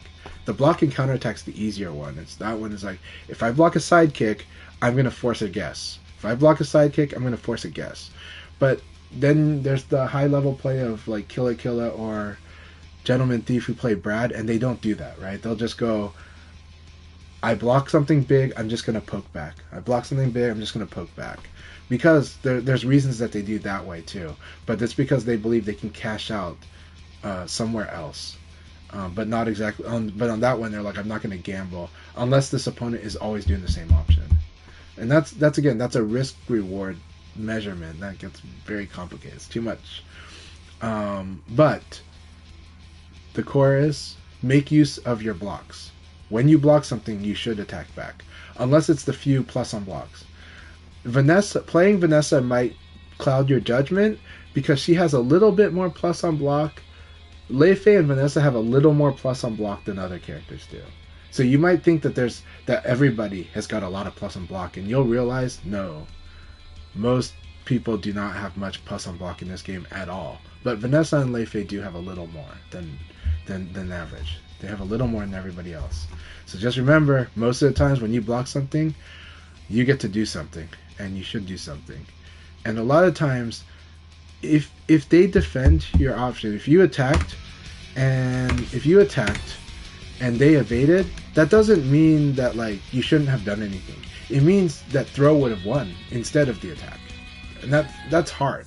That's a really hard thing to get used to in this game, but it is very important. It's like if I had just switched attack to throw, that would have worked. It doesn't mean, but attack into throw, no. Like attack then throw, no. If I had like blocked them and throwed them, because they sidestep, throw would have won. That's not that intuitive. That's a process you have to learn when you play VF, because it's not the normal decision making when you play a lot of other fighting games, even Tekken. So, thanks for hearing my TED Talk. Yeah. Oh, but that's a good habit though. But it's a punishable habit. It's a punishable habit, but it's a very good habit. Lei Fei. Now, here's the thing about Lei Fei's 1P plus K, 3P plus K. 1P plus K. Lei Fei's 1P plus K is good against people that are aggressive, but once they get passive, it's a risk. So it's a really powerful launcher. It's only good. It's good against me. I'm aggressive. It's good against Fence. He's aggressive. But if you play somebody that's just moving and blocking, oh, it's not good. You know, so you just identify that. That's the key decision point for you, Chad, about using 1P plus K. It's a good move for people that like to hit buttons. It's a real whiff punisher because, well, it's an aggressive punisher. It's not even a whiff punisher because he doesn't move forward when he does it. He's standing back and doing that big uppercut. It's in Hajime no Ippo, it's like Sendo's smash, but the smash is not something you're supposed to do by like Sendo moves forward so he can do it, right? But you're not doing that. You're standing back and you're doing this big uppercut. It's really good against people like me because we like to go press in and fight. We're like Ippo. We come in at you and we want to beat you up and we're aggressive, but we are not but somebody else might be passive, and it's bad against passive people. It's just like a free punish for people that are passive. That's the main thing. So 1P plus K is is just really, he's just hangs back and does that uppercut. It is such a huge attack, and it works against me because I'm aggressive, because I'm going to come forward. But it's but against somebody that's not going to come forward, it's not doing you favors. But it's a really good move. And so it's not so much that it's a bad habit. It's a good habit against me. There's a better habit against passive players. So just find the good habit against passive players. And then just practice. When you fight the passive players, these are the options I'm going to use more instead. There's a way to play without just doing exactly that. Expand your horizons. I expand my options, so I don't know.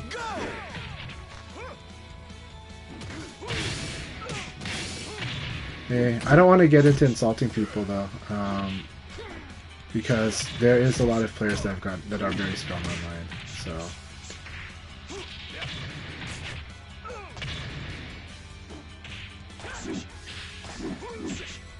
If you're not adjusting, that's a you problem, is what I'm going to say. And so even in an online environment, there are things you can do. This game has so much agency. To ignore how much agency this game really has is like, you're kind of missing the point, right? So I'll just be very blunt about that. Like, there are definitely ways to play. So. You always got to fight the conditions you're in, even offline. So there's a reason that you'll see me mash against people that are just not using their guard, right? If they're not using the advantage they got on guard, I'm gonna go ahead and mash because it's like now my uppercut has gotten so much better because they're hitting late and stuff like that. That's true online and offline. So, yeah.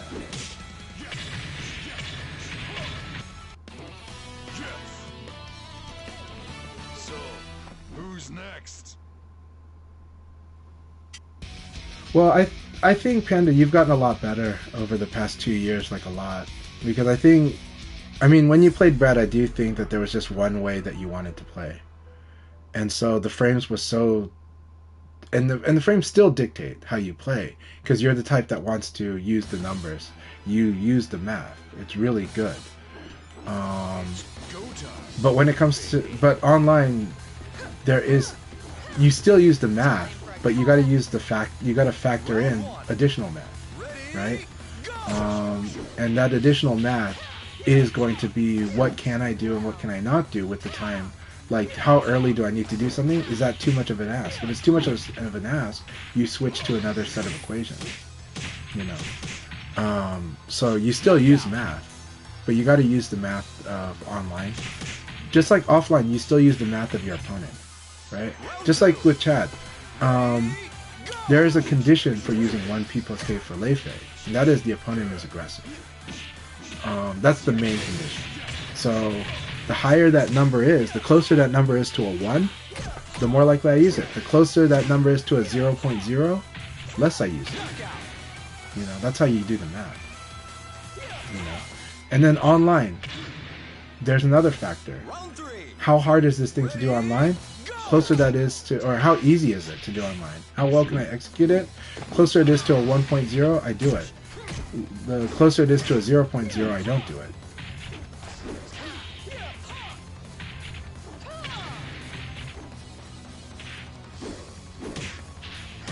Yeah, so Chad, a thing that helps you understand is, let's talk about how the Japanese play. How do I know when I fight a Japanese player?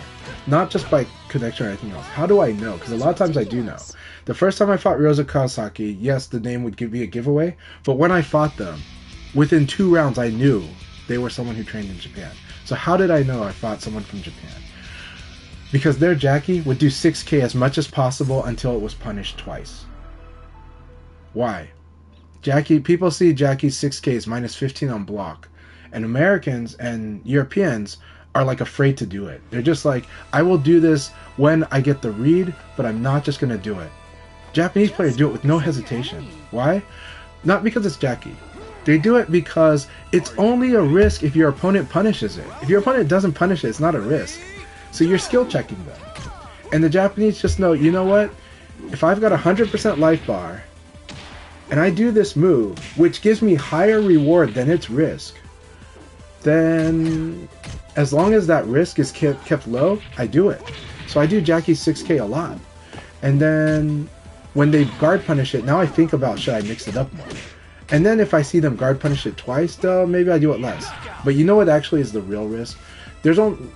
Guard punish is not the risk because Jackie's 6K is minus 15. If it was minus 18, the risk would be more equivalent. It's not. The risk is evade punish. So if they evade and launch me, that's the real risk. That's the thing that's going to make me stop doing this move. That's going to be the one that makes me change how I use this move or to stop doing it. But, and so the Japanese, what they do is they do 6K all the time. If you go to arcade in Japan, they're going to do it all the time. They're not doing it because they're so masterful that they just know you're going to lose to it. They do it because they're assessing your play. They're making it. They're looking at the risk and reward. Does this person know how to punish this? And if they do punish it, which punish are they going for? Just the block? Do they evade? That's how the Japanese players kind of train to play. And so they just throw 6K until you start, and they'll keep doing it until you guard and punish it, or especially until you evade punish it. But usually for the guard punish, you got to do it twice before they'll even think of slowing it down. So it's only as bad as its response. And VF is a game where you need to call your opponent's truth. Now in Tekken, I understand how scary it is. Tekken, you're going to get like comboed, taken to the wall, wrecked, Okizemi'd, and you're dead. So Tekken, it is so scary. So Tekken is like, you are stupid if you're being too risky too much. That's true of Tekken. Okay? Virtua Fighter, yes, the combo can do 35-40% of your life. You still have 60% left, and you still got that budget to work with. And you can make choices, because this is a game about fighting the choices, fighting the decisions. And because it's about fighting the decisions, you get insight, you get information. You should, when you start fighting people that defend, you should throw a bit more. It gives you better information. The information it gives you, it tells you which attack they're going to use to beat the throw. And here's another thing: if somebody is using jabs to beat throw, you're not worried about it. That's this much life.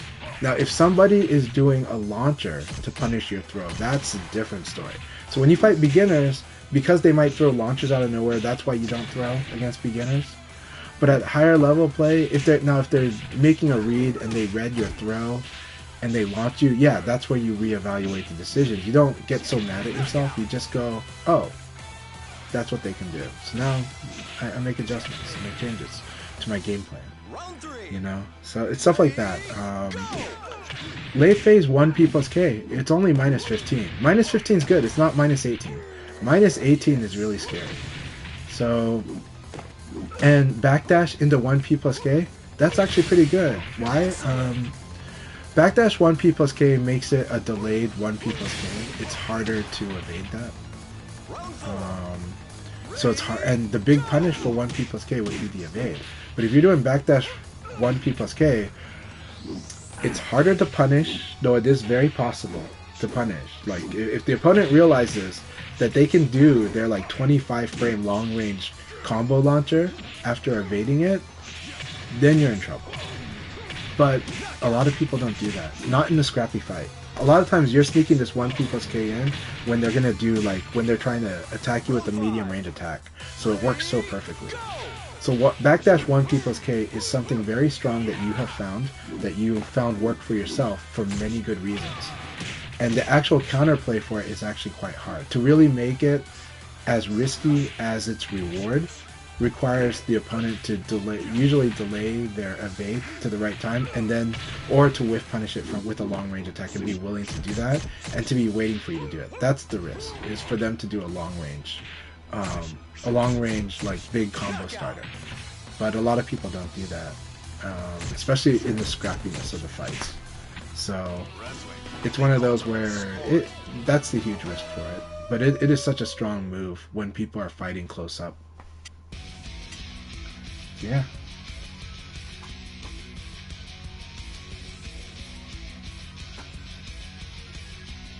Yeah. There you go. Yeah, so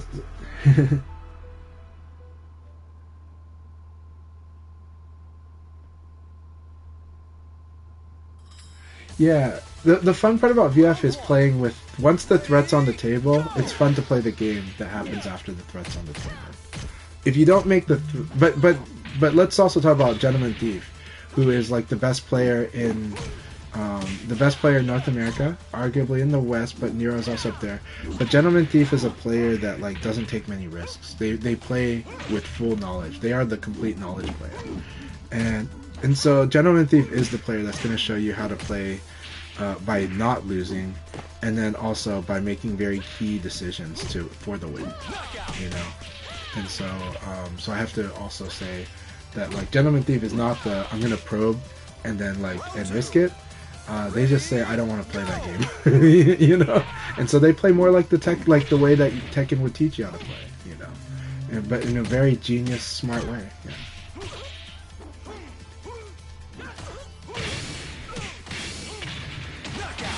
I definitely gotta head out. So, is somebody streaming right now? Because I do want to, I always want to share the love, so we always want to try to rate somebody that's doing Virtua Fighter, especially, because Virtua Fighter can use as much streaming as possible, but it could also use much video content as possible too. I was taking a look. Really? Am I the only one doing Virtua Fighter? Come on, I can't be. Juice boxes. We're gonna raid Juice box. Juice box always such a wonderful place. Tricky as well. So both of them are good. Everyone should support both. But when Juice box is streaming Virtua Fighter, it's really fun. First though, we're gonna read the chat before I go.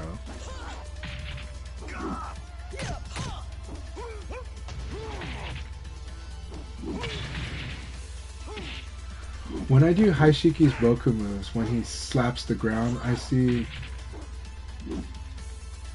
Okay, so here... Okay, let's talk about that. The ground slap. There's two factors for this. You already know one. You kind of know them both. That move is a call-out, but it's also a tempo play. So you can totally attack someone's tempo with it.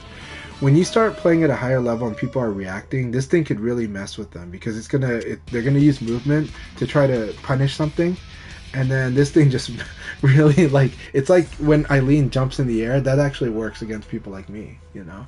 Sometimes. That's one. Two, that ground slap is a state that I call super crouch. Super crouch can go underneath a lot of mids. It's really scary. It's almost invincible. That's why I can hit any player in the world. I've hit every player I fought. I have hit them with Leon's Peekaboo, the one where he goes really down, this charge attack. I've hit Fudo with it. I've hit Itazan with it. I've hit Chinpanjay with it. I've hit, Virgo with it. I've hit every single player I've ever fought. I've hit with that move. Because it just needs me to read the right conditions for the right mid or the right high attack coming. And then it's like, boom, gotcha. But it's a really risky, scary move, and once they know it's on the radar, I try to be very sneaky about when I'm going to bring that one in again. But that stance also does that, so the ground slap for both Lei Fei and for Pai can go under some mids and some highs. Very scary. And it's hard to crush those. Let's say I tried to crush it, a lot of times the crush don't work. Same against Shun. If I do Leon's 8K, it'll whiff. So yeah. But yeah.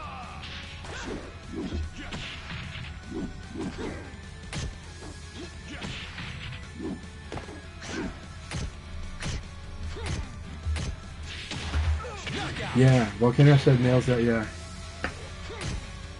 Round 4. Ready? Go! So it's good to understand that, honestly, this is a game, and I've said this many times. Last thing I'll say is that in this game, honestly, 99% of the moves are useful. I'm not saying they're the best moves, but I am saying they're all good. There's only less than 1% that are actually maybe that I say is just bad. But I could find a way to use pretty much any move in this game. And so, and a good use for it usually, or a situation that I can work with. Should I? Not exactly, but I could. But almost everything in this game is very useful, and I love it. It's so much fun when exploring a character to explore their full move list and just try stuff out. This game is like a sandbox game for me. With when I play this week, I played Vanessa offense stance. I had so much fun playing in that sandbox. Had so much fun just trying different move interactions, try to get different decisions out of my opponent with them, and then try to work with it. It's just too much fun. So I had a blast with it. At locals on Monday, they saw that I had so much fun with Vanessa offense stance. So yeah. All right, let's send a raid over to Juicebox.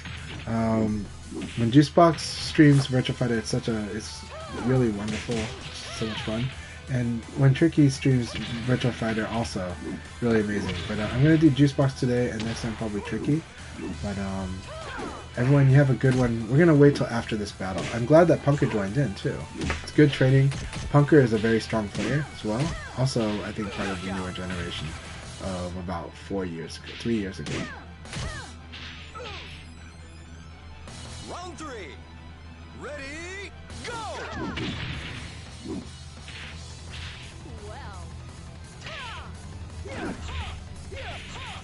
Everyone, thank you for the chats. Thanks so much. I think it was a lot of fun chatting, and Happy New Year. Happy New Year. I would love to do that. And also, Chad, if we ever do that, with your communication skills, you have permission to cut me off, to find a way to get me to make it more concise. That is my weak point, I'm gonna admit. I've done podcasts before. I get too detailed. So you have my permission to kind of do what you got to do to keep me in line. So.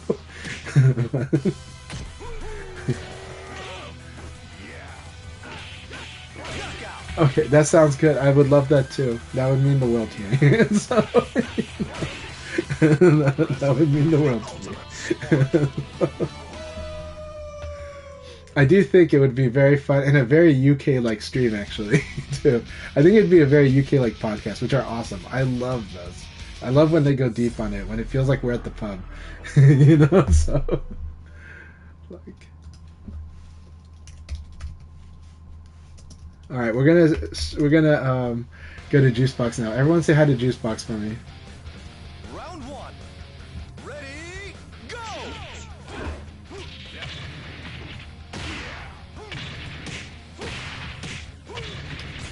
I hate this interface, Twitch. You're killing me. Okay, we're gonna try it this way. We're gonna try it this way. Watch it like not work. It's gonna tick me off. Twitch is just. I think Twitch is now like Chrome exclusive, and I think that's part of my problem is refusing to use it with Chrome. But I should use it with Chrome. And Chrome is a good browser.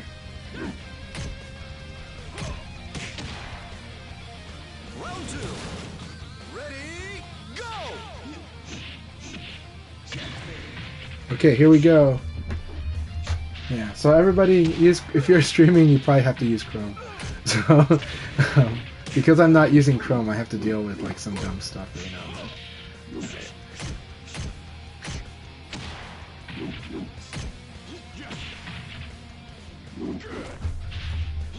Knockout.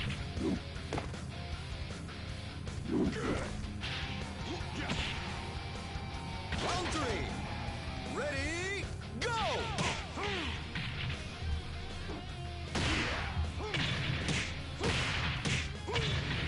Ring out.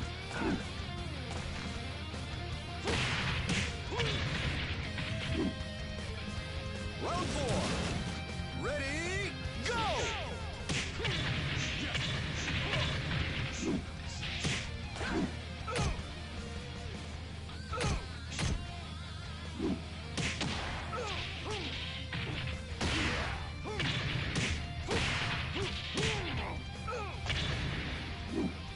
Knockout.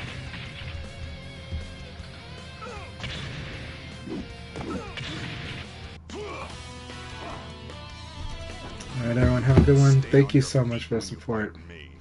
Love y'all. Happy New Year. It's gonna be an amazing Virtua Fighter year.